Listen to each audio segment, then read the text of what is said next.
the bees attack him and he dies. I can't. Hi, I'm Aidan Turner, and these are my film firsts with BAFTA. What was the first film I remember seeing ever? I remember my mum and dad taking me, myself and my brother, to Dick Tracy at the cinemas in, I think, like 1990 or something. That was the first one. I would have been like 7. What was the first character I was obsessed with?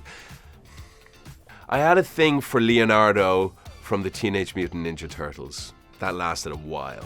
Would I ever like to voice act or play the Teenage Mutant Ninja Turtle Leonardo? I never thought about that. Yeah, why not? Why, how could I say no? What am I actually thinking about? I do remember the first line I ever said in the TV. I think, do you know what? Because I looked it up the other day because I didn't know it.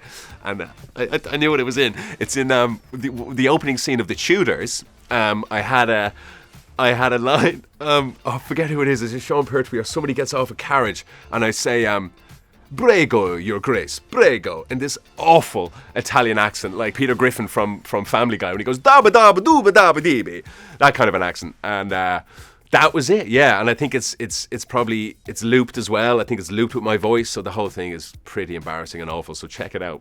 What was the first film or TV show that made me think I want to act? Yeah, that's an easy one actually. It was. Oh, there's two. Ewan McGregor's performance in Trainspotting was really big for me. I went to drama school in 2001. I think I saw that movie maybe in 1998, and I thought, what's happening here? What dark lord did he speak to get this performance? I want to know. I was so curious to see, just to learn how he did that, and he was so charismatic and brilliant. So there was that one, and Edward Norton in American History X. I just remember thinking, this guy has this charisma, or what's happening? And he lost weight and gained weight. And I thought the whole thing was really intriguing. So yeah, both of those performances. Do you remember the first thing I acted in ever? I do actually. Yeah, I did these before I went into like full time at drama school.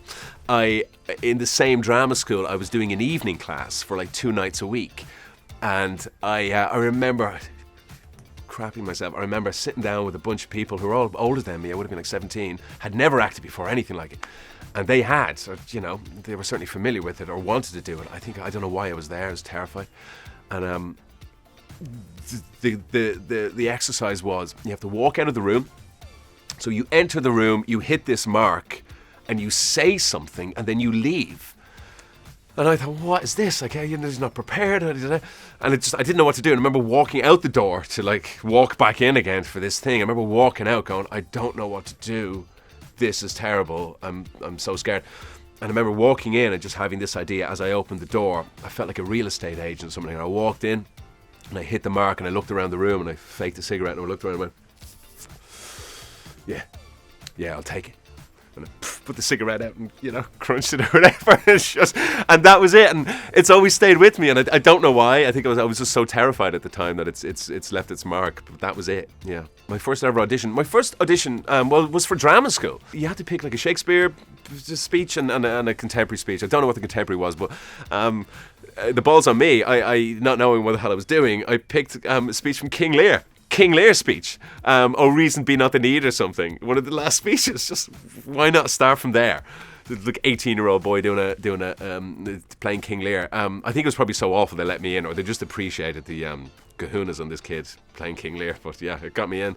What was my first reaction to reading the Poldark script? I need to learn how to ride a fucking horse. Did you learn how to ride a horse? I did. I had 6 weeks and I learned. Yeah. Wow. It's not very long, but I'm very talented, so it wasn't so much hassle. The first film that reduced me to tears, yes, My Girl, Anna Klumsky and Macaulay Culkin, when he gets the bees attack him and he dies. I can't. And she was also my first crush. The first quote or moment from a TV show. Oh, Jesus, yeah, I know this one. Chitty Chitty Bang Bang.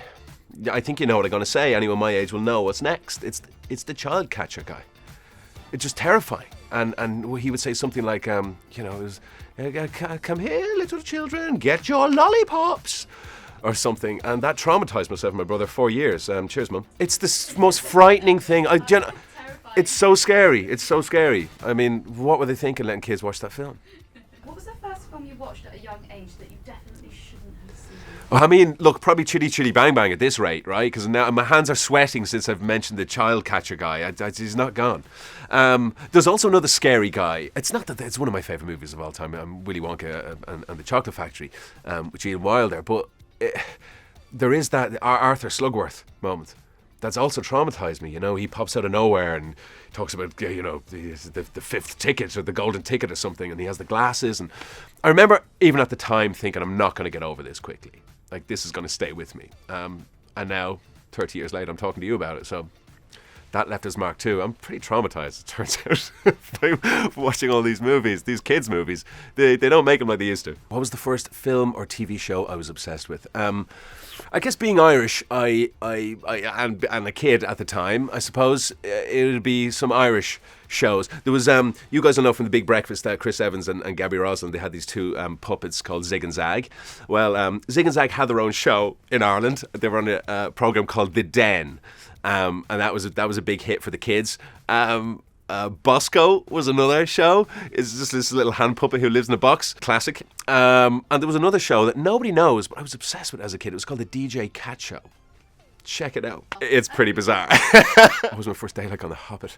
Kind of surreal. Yeah, pretty surreal. I think we all met, all the actors, because we had like 6 weeks of like boot camp stuff. But like one of the first days we arrived, I think we got, I remember the night before. So I arrived, I landed. It takes like 36 hours to get there from Dublin and to Wellington. And I got there, and then I got into the house pretty late, and there was a lovely like little hamper thing there from the producers. And then I got a phone. They gave me a phone, and I was going to bed, and the house started to shake.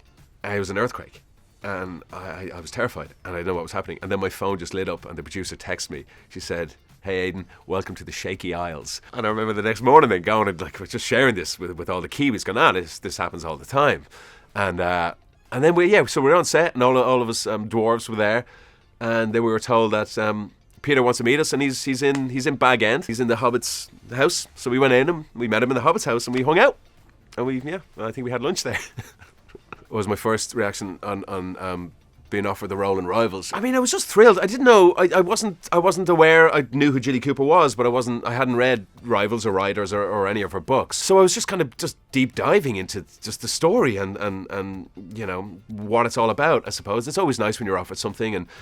You get to meet, you know, the showrunners, Dominic and Elliot, our first director, and Laura Wade, our writer, and just got to meet the team really, and then just started feeling like everyone I met, and like every day that went by from the offer, I just got such a great vibe from everyone, and I thought I really want to be a part of this. It seems exciting, and I was right.